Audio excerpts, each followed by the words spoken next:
আজকে আমাদের আঞ্জুমিয়া হসপিটালে টুকটুকে একটা মেয়ে বাবু হয়েছে। আসলে একটা না, অনেকগুলো। এটা দিয়ে 5 নাম্বার বাবু হলো, আলহামদুলিল্লাহ। প্রত্যেকটা বাবু ভালো আছে। এই বাবুটার ওজন 3 কেজি 200 গ্রাম।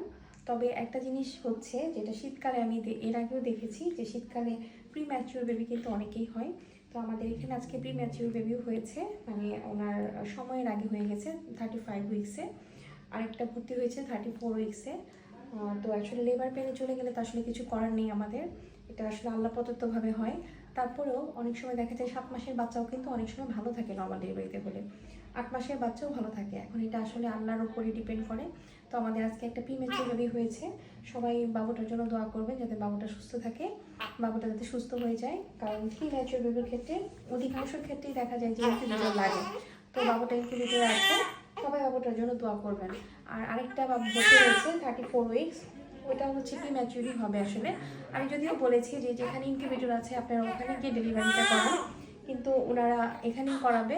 ওনার হাজব্যান্ড দেশের বাইরে থাকে, ওনার হাজব্যান্ডের সাথেও কথা বলেছি যে আপনারা যেখানে ইনকিউবেটর আছে ওখানে গিয়ে করাতে পারেন। বাবাটা কান্না করছে, কারণ ইনকিউবেটর যেখানে থাকে সেখানে প্রিম্যাচিউর বেবির জন্য ভালো হয়, কারণ ডেলিভারির পরে যদি লাগে সাথে সাথে সাপোর্টটা নেওয়া যায়।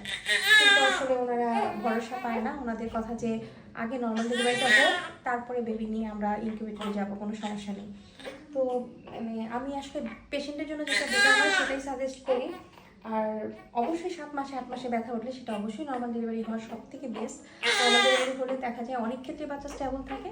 তো যাই হোক, আমাদের এই বাচ্চাদের জন্য সবাই দোয়া করবেন, ও যাতে সুস্থ হয়ে যায়, আল্লাহ যাতে ওকে রহমত করে। ভালো আছে আল্লাহর রহমতে এখন। তো সবাই বেশি বেশি করে দোয়া করবে যাতে বাবুটা সুস্থ থাকে। আর যে বাবুটা হবে 34 উইক্সে, এই বাবুটাও যাতে সুস্থ থাকে। ভর্তি আছে, কখন হবে জানি না, হলে আমরা জানাবো। আর সবাই একটু সাবধানে থাকবেন শীতকালে, যাতে আপনাদের পানি ভেঙে না যায়। একটু বেশি বেশি পানি খাবেন, ডিহাইড্রেশন যাতে না হয়, আর ইউরিন ইনফেকশন যাতে না হয়। এই সময় কিন্তু পানি কম খাওয়ার কারণে পেশেন্ট দেখা যায় ডিহাইড্রেটেড থাকে, এবং কি ইউরিন ইনফেকশনটা বেশি বেশি হয়, এবং ঠান্ডা কাশি বেশি বেশি লাগে। এই জন্য দেখা যায় অ্যান্টিবায়োটিক খেতে হয়, অকারণে যাতে অ্যান্টিবায়োটিক খেতে না হয়। আপনারা একটু সাবধানে থাকবেন।